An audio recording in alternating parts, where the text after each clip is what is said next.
All right, now let's turn to CPAC, which is officially off and running. Yep, down in Florida, they didn't have draconian shutdowns. They're doing a lot better than New York and California. And on Sunday, President Trump is set to give his first public remarks since leaving office. Earlier today, well, here's what Senator Ted Cruz of Texas had to say about Donald Trump and the future of the Republican Party. Let's take a look. There are a whole lot of voices in Washington that want to just erase the last 4 years.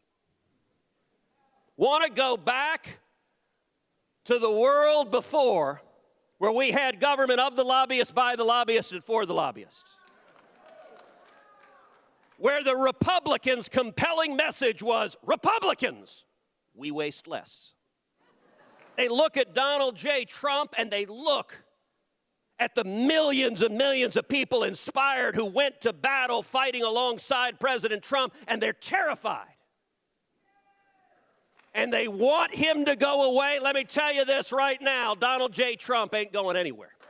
Senator Cruz is right. Even Trump hater Mitt Romney admitting that if President Trump runs again, he will get the party's nomination.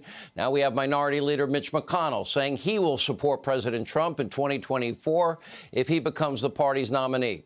Which brings me to an important message to every conservative and Republican. I understand how this works. Ronald Reagan called it the 11th commandment, thou shalt not attack other Republicans. Humorous in Reagan's way. Of course, that's not going to happen. But I do believe in Reagan's 80% principle. If we agree with people 80% of the time, well, they're not really your enemy. Now, the Republican Party, well, I would prefer it be as conservative as I am. It is not. But the Republican Party, like the Democratic Party, is made up of a broad coalition. If Republicans are to succeed and win elections moving forward, it's really not that complicated.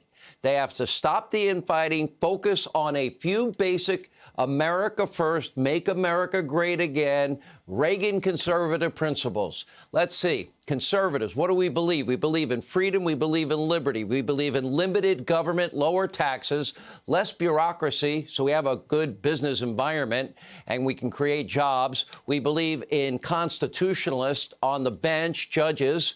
We believe in law. We believe in order. We believe in safety and security in every city, in every town, in every neighborhood.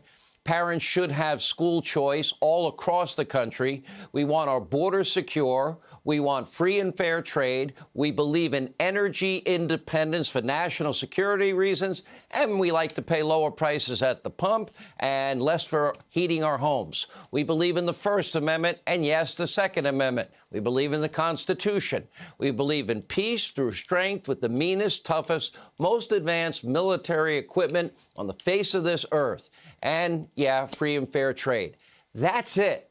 I'm a conservative. That's my agenda. I've not changed in 33 years on radio and 25 years on Fox. And for the idiots in Washington, D.C. that want to fight each other, if you stay focused on that agenda, it's not that complicated. It's simple. And you will win and you will get power. All you need to do, if you promise it, go fight for it.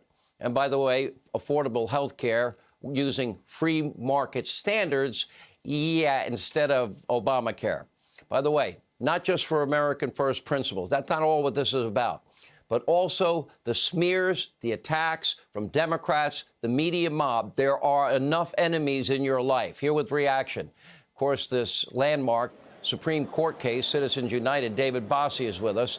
American Conservative Union Chairman Matt Schlappy runs this whole mess down there in Florida. I'm usually there. I took a year off. I hope you don't mind. Hope you're not mad at me. But this is an important year, and I think this speech is coming at a very pivotal moment, especially now Mitch McConnell's comments, other Republican comments. The Democrats seem more divided. Republicans seem to now be coalescing together. Yeah, I think that's right, Sean, if that's aimed for me. And let me tell you, we are mad at you that you're not here, only because we love it when you are here. And but I have to say that Fox is doing a great job of covering it. And I think this is an important moment. I think David would agree. conservatives and Republicans don't really emote too much. We're more like logical thinkers, but there's something very emotional about having your president get silenced, get shut down, have his Twitter account and everything else shut down. And then the way the election ended was just, it was really upsetting to these people. And it's jarring to see this socialist policy just coming at them every day. The fact that the president is going to come and reconnect with the people who love him so much on this stage, I think it's going to be a very, very important moment for actually healing amongst the conservative side of all of this. But I think for the country generally, no one's voice should be silenced, and definitely not a president of the United States.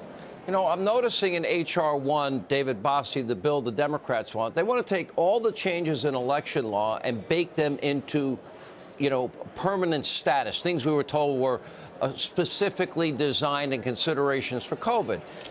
That would include overturning the landmark decision of Citizens United. That would include felons' right to vote. That would include automatic registration. That would include no voter ID and no signature verification standards whatsoever. Now, if that happens, even the New York Times, they had said that would open this country up to fraud and a lack of confidence in our election results. Do you think that will happen next? Is that the next shoe to drop? Well, I certainly hope H.R. 1 is defeated. Look, I think the left will pass it out of the House, but I don't think it'll get through the Senate. Mitch McConnell, we have a lot of disagreements with over the years, but he is unbelievably good on free speech, and I think we're going to be able to defeat this monstrosity. But what it does, Sean, is it's going to continue to educate the American people about how far left the Democrat Party has lurched. They do not know any boundaries. They are going to move this country towards a socialist agenda. That's what Joe Biden and Kamala Harris said they were going to do, and that's what we see the left demanding of Joe Biden, and I think that we're going to see that, and we're going to benefit from it. Look, this is a tremendous place for a rebirth for Donald Trump and for conservatism. And CPAC has always been the leader in really the cathartic moment post-election. We come together as a movement and we move forward, as Matt was talking about, and we talk about the conservative ideas that bring us all together. And Donald Trump is going to bring an energy here to CPAC on Sunday. I think it's going to be off the charts, and I'm excited to see it. I can't tell you how much. I'm expecting surprises real quick. I have no idea if the president will make an announcement about his future plans. I have no idea what he's ultimately going to decide to speak about. But I would assume that the president will talk about, I told you so. This agenda of Biden's is radical, and these are the differences between the two parties. And he will talk about the trouble of the media mob and big tech creating this candidate protection program, Matt, where Biden was hidden in the basement the whole time. Yeah, I mean, wow. I mean, just it's still shocking to me to think about. But I think what might he talk about? He might talk about how he's going to get revenge with a new social media platform or a new strategy when it comes to the silencing of conservative voices on social media, or maybe helping those victims of the cancel culture. He's clearly going to stay involved in politics. You know what normally Republican presidents do, including the last one who I revere? They tend to just leave the stage. Donald Trump is not leaving the stage, and I think that's the greatest thing. Hillary Clinton never left the stage. Bill Clinton never left the stage. Barack Obama never left the stage. Guess what, guys? Donald Trump can stay on that stage, too. Yeah. Last word, Dave Bossie. President Trump's speech, I think, is going to talk about the future. Certainly, he's going to talk about what happened, and I think that's a very important thing cathartically for the conservative movement, for the Republican Party to hear directly from the president about it. But I think you look at what we're going to be able to do.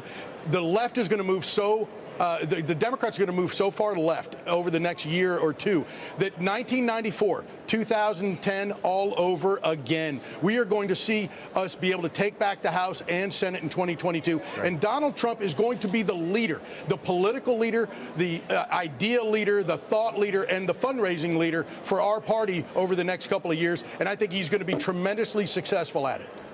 All right, coming up, thank you both.